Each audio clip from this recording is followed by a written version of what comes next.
باللہ من الشیطان الرجیم بسم اللہ الرحمن الرحیم. ہجرت کر کے روانہ ہو گئے. اور نمرود کا یہ حال ہوا کہ نمرود 4 بادشاہ ایسے گزرے ہیں کہ جن کی حکومت دنیا کے بہت بڑے حصے پہ تھی، اور ان میں سے ایک ذوالقرنین ہے جن کا ذکر سورہ کہف میں آتا ہے، جن کی حکومت اس حد تک وسیع پھیلی ہے. تو جو کافر تھے ان میں ایک نام نمرود کا ہے. تو اس کا مطلب ہے اس کی حکومت بھی بہت بڑے علاقے کے اوپر تھی، اور یہ بہت اور اس زمانے میں جو حکومت ہوتی تھی، بلکہ ایون آج بھی وہ طاقتور کی ہوتی ہے. آج بھی اگر دیکھیں تو طاقتور کی ہے.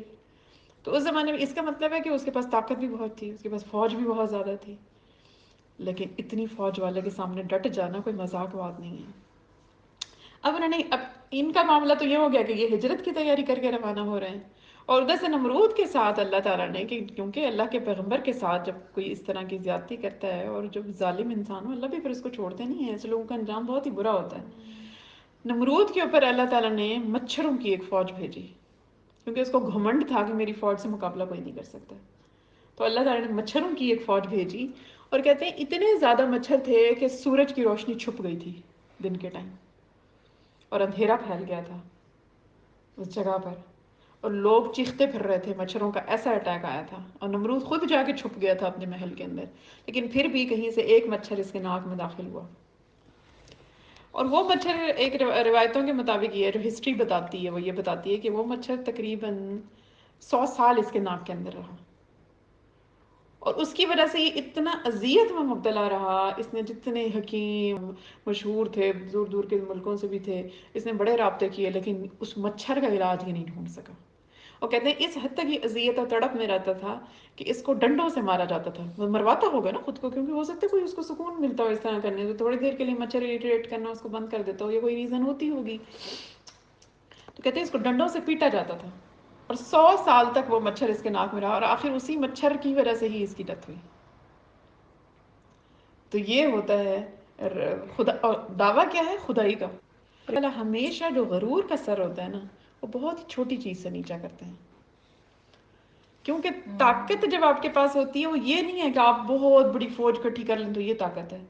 طاقت تو یہ ہے کہ کہہ دو کہ ہو جا تو بس ہو گئی. طاقت تو رب کائنات کے پاس ہے نا. تو اللہ تعالیٰ نے بھی جان بوجھ کے توہین کرنے کے لیے نا، اس کو ذلیل کرنے کے لیے دنیا میں مچھر بھیجا اس کے پاس، کہ اتنی چھوٹی سی چیز ہے. تم تو کہتے ہو فوجوں کی دنیا کی کوئی فوج میرا مقابلہ نہیں کر سکتی، تو اب اتنے سے چھوٹے سے مچھر سے مقابلہ کر کے دکھاؤ. پھر خود کو خدائی کا دعوے دار مانتے ہو. اب وہی حال یہاں پہ نہیں ہے کورونا. ہم کہتے ہیں آج سائنس بہت آگے چلی گئی، ہمارا جو ہے سائنسدان پتہ نہیں کیا کرنے لگے، تو مارس پہ پہنچنے کی تیاری ہو رہی ہے، تو چاند پہ پہنچنے کی تیاری ہو رہی. تو اللہ تعالیٰ نے اتنی ہی چھوٹی چیز کے ساتھ ان کا واسطہ پڑوایا ہے کہ پوری سائنس ایک سائڈ پہ کھڑی ہوئی ہے. اور وہ تو چلو مچھر اس زمانے میں تھا نا، اب ادھر تو اب آپ نیکڈ آئی سے دیکھ ہی نہیں سکتے. اب معاملہ پھر وہی ہے، کیونکہ تکبر اور غرور جو انسان کے اندر آ گیا ہے نا اس ٹائم، اس طرح کہ سائنس یہ تو سائنس وہ، تو ہم یہ کر سکتے ہیں، ہم وہ کر سکتے ہیں. تو اللہ تعالیٰ نے کہا کہ آؤ پھر اب اس سے نمٹ کے دکھاؤ. اب پوری دنیا کے سائنسدان لگے ہیں نا، اور لاسٹ ایئر سے لگے ہیں، دسمبر سے. لیکن کیا کر سک رہے ہیں؟ کچھ بھی نہیں. اب آج تک نہ کوئی ویکسین آ رہی ہے، آج تک ان کو سمجھ ہی نہیں آ رہی وہ اسٹرین چینج ہو رہا ہے.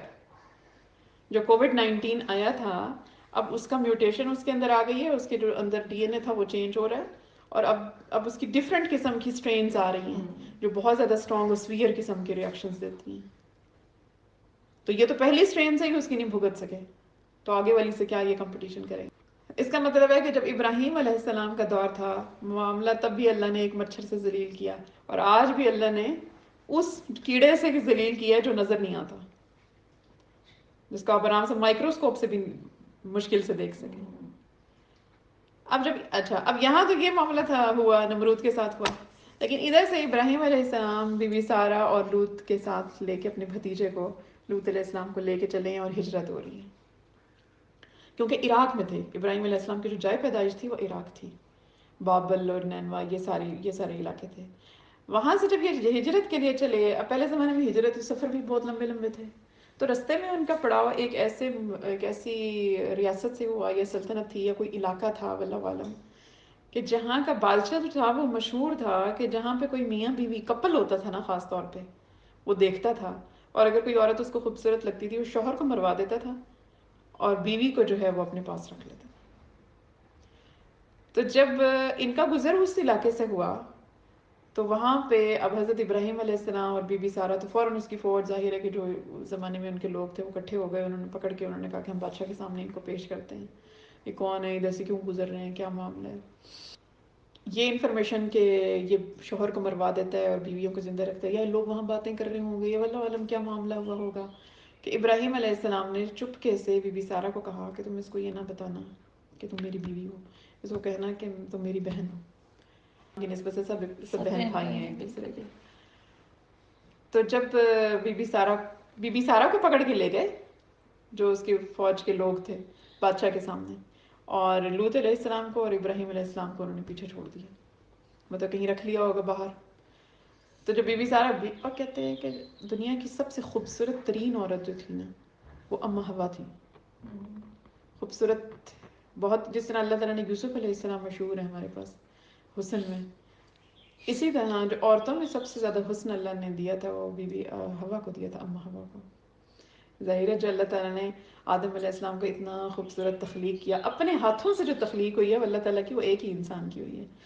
تو پھر ظاہر ہے کہ ان کو جو گفٹ تھا نا، کیونکہ عورت ان کو گفٹ ملی ہے، تو جو گفٹ بنایا ان کے لیے وہ تو بہت خوبصورت ظاہر ہے کہ بنانا تھا. تو اما حوا کے بعد جو دوسری خاتون کہتے ہیں سب سے زیادہ خوبصورت اس کائنات میں آج تک آئی ہیں وہ بی بی سارہ تھی، ابراہیم علیہ السلام سے بات ہے. تو جب بی بی سارہ کو اس نے دیکھا تو وہ تو دنگ رہ گیا. تو اس نے پوچھا کہ یہ ساس جو ہے تمہارے یہ کون ہے؟ تو انہوں نے کہا کہ یہ میرا بھائی ہے نا. اب اس کی نیت خراب ہو گئی ظاہر ہے. تو اس نے جب برائی کی نیت سے، اور بی بی سارہ ظاہر ہے عورت جو ہے اللہ تعالیٰ نے عورت کو کیپیبلٹی دی ہے نا کہ وہ نظر پہچان لیتی ہے آپ کی. تو جب بی بی سارہ کو اندازہ ہوا کہ اس کی نیت خراب ہے تو انہوں نے نماز کی نیت شروع کر دی اسی ٹائم. کیونکہ کہتے ہیں نا قرآن پاک میں بھی دیکھے ہیں کہ جب بھی تم پہ مشکل پڑے تو صبر اور نماز سے مدد لیا کرو. انہوں نے اس ٹائم نیت کر کے تو نماز کے ارادے سے وہ کھڑی ہو گئی وہیں پہ. تو بادشاہ نے جب ہاتھ بڑھایا تو اس کا ہاتھ جو تھا وہ اتنا برا طریقے سے شکنجے میں جکڑا گیا، چیخنے لگا، اور فوراً جو ہے نا اس نے تو جیسے ہی ہاتھ ان کی طرف بڑھاتا تھا، پیچھے کرتا تھا تو ٹھیک ہو جاتا تھا، لیکن جب ان کی طرف ہاتھ بڑھاتا تھا تو ہاتھ ایسے لگتا تھا جیسے کسی نے مروڑ دیا، شکنجے میں جکڑ دیا ہاتھ کو نا، اور تکلیف اس کو شدید ہوتی تھی. تو اس نے بی بی سارہ کو کہا کہ خدا کے لیے مجھے چھوڑ دو، مجھے معاف کر دو نا. ہاتھ پھر ایک ٹائم ایسا آیا کہ ہاتھ چھوٹ نہیں رہا تھا اس کا. تو اس نے کہا کہ مجھے چھوڑ دو، تم کون ہو، تو مجھے چھوڑ دو، مجھے اپنے رب سے معافی دلواؤ تو میں دوبارہ تمہاری طرف نہیں آؤں گا اس نیت کے ساتھ. تو بی بی سارہ نے اسی ٹائم اللہ سے دعا کی کہ اللہ تعالیٰ اس کو معاف کر دیں، ورنہ اس کے اگر یہ مر گیا اسی حالت میں تو اس کے قتل کا الزام مجھ پر لگے گا اور میرے لیے ایک نئی مصیبت کھڑی ہو جائے گی.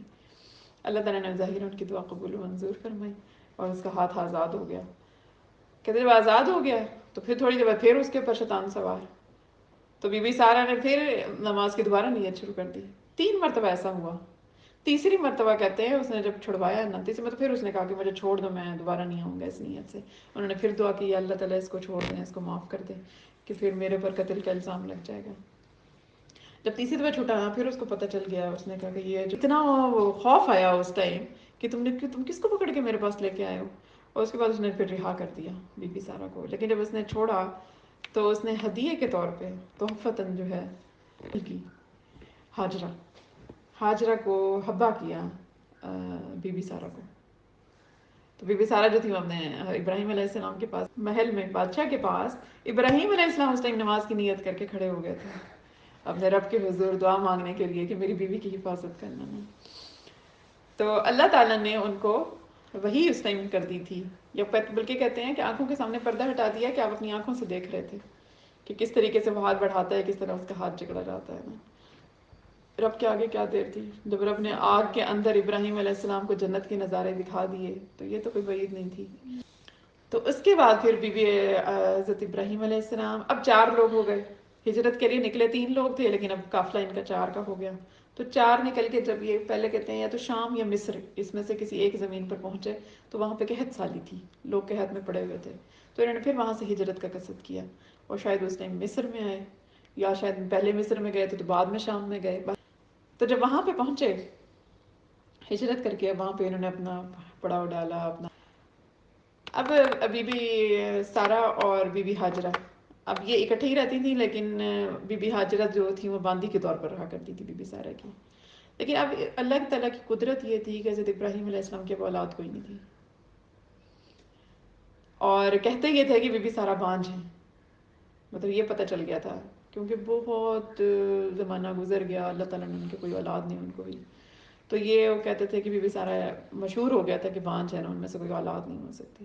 وہ بھی یہ اندازہ ہو گیا کہ میرے سے اولاد نہیں ہو سکتی، تو انہوں نے اپنے شوہر کی خاطر کہ اپنی باندھی جو تھی ہاجرہ وہ ان کو عطیہ کر دی، کیونکہ اس زمانے میں عطیہ کرتے تھے تو اپنی باندیاں بھی عطیہ کر دیا کرتے تھے۔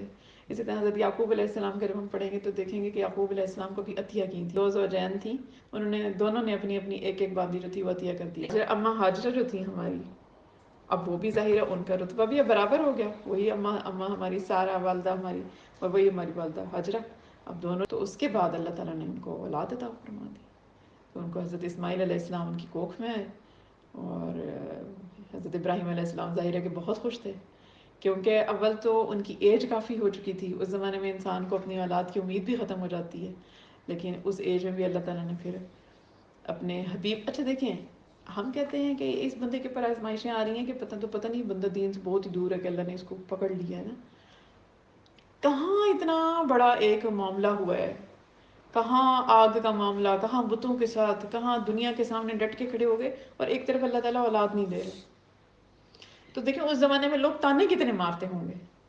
آج بھی اگر کوئی انسان اپنے حق کی راہ پر چلے نا، اور تھوڑا سا کہیں کسی کو کمی نظر آئے تو لوگ اس کمی کے اوپر اٹیک کرتے ہیں، جب آپ کو ٹیز کرنا چاہتے ہیں تو جہاں پہ ان کو کہیں ڈیفیشنسی سی نظر آتی ہے تو جان بوجھ کے وہ نقطے نکال کے نا اس کے اوپر اٹیک کرتے ہیں، تو اس زمانے میں جہاں ابراہیم علیہ السلام ڈٹ گئے تھے لوگوں کے سامنے، تو لوگوں نے کتنے ان کا دل دکھایا ہوگا اس بات پہ کہ ابراہیم اللہ تو تمہیں اولاد ہی نہیں دیتا۔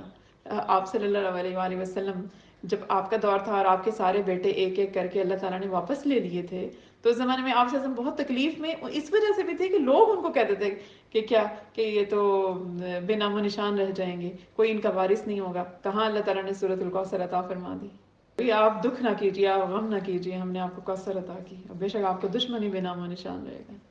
تو ابراہیم علیہ السلام کو ادھر دنیا کے سامنے ڈٹ کے کھڑے، تو ہر نعمت اللہ تعالیٰ نے پیغمبروں کو بھی نہیں دی، پیغمبروں کو اللہ تعالیٰ نے ہر چیز سے آزمایا ہے، ہر چیز سے، اور کتنی تکلیف کی بات ہوتی ہے کہ آپ کے والدین ایمان پہ نہیں آ رہے،